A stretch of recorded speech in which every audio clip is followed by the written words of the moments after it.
నమోదు చేసుకున్న మొత్తం ఉద్యోగస్తులు 79,853. మొత్తం లబ్ధిదారులు దాదాపు 4 లక్షలు. 2024లో చికిత్స పొందిన రోగులు 35,057. 2024 బిల్లు అయిన మొత్తం 211.79 కోట్లు.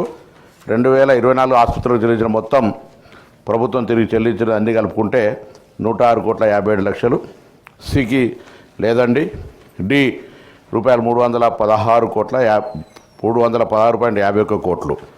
ఈ సభ్యుల విరాళాన్ని ఎస్ఐ ర్యాంక్ వరకు 200 నుంచి 300 వరకు, ఎస్ఐ 50 ర్యాంకుల వారికి 250 నుంచి 400కు పెంచడమైంది.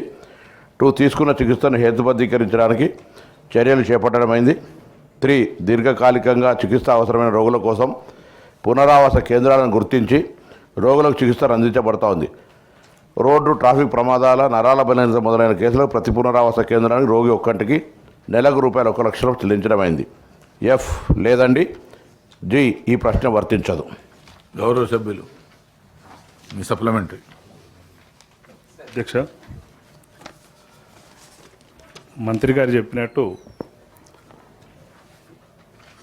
ఈ మధ్యకాలంలో వైద్య ఆరోగ్య రంగంలో ప్రైవేట్ హాస్పిటల్స్కు చెల్లించాల్సిన బకాయిలు చాలా పెద్ద మొత్తంలో పేరుకుపోవడం వల్ల